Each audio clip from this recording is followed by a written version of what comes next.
Next topic है students relation between angular and linear velocities.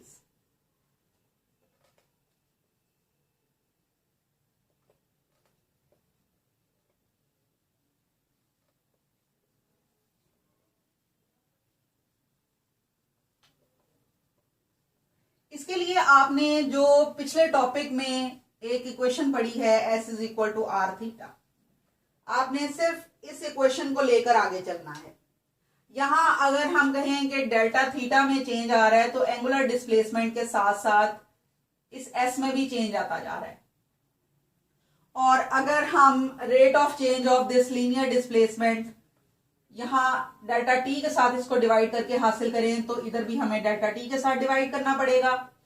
यानी हम डेल्टा थीटा को टी के साथ डिवाइड कर देते हैं और डेल्टा एस को हम डेल्टा टी के साथ डिवाइड कर देंगे।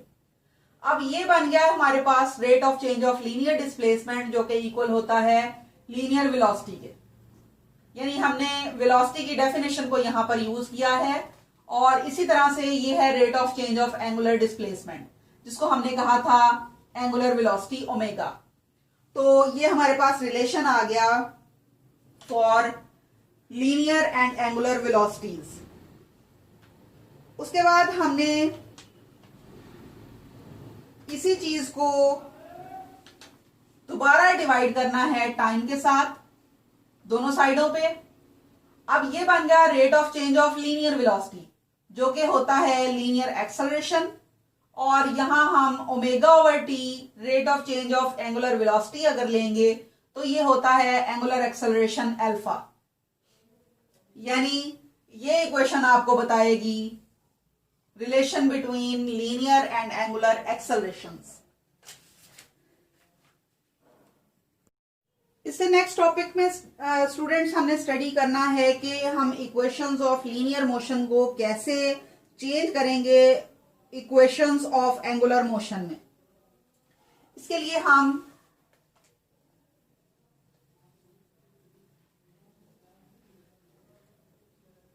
सबसे पहले हम लीनियर मोशन की इक्वेशंस को लिखेंगे। First equation of motion Vf is equal to VI plus AT है। Second equation S is equal to VIT plus half AT square है। और थर्ड इक्वेशन हमारे पास 2AS इक्वल होती है VF square minus VI square के। अब आपने देखना है कि हमने इसको कैसे चेंज किया है फॉर एंगुलर मोशन। इसके लिए आपने याद रखना है कि S आर थीटा के इक्वल होता है। यानी लीनियर और एंगुलर एक्सेलरेशन कैसे एक दूसरे में चेंज होते हैं, इसी तरह से लीनियर वेलोसिटी कैसे एंगुलर वेलोसिटी में चेंज होती है, इनका रिलेशन क्या है, और इसी तरह से लीनियर एक्सेलरेशन एंगुलर एक्सेलरेशन में कैसे चेंज होता है उसकी इक्वेशन आपने याद रखनी है। पहली इक्वेशन के लिए हम इसको सॉल्व करेंगे।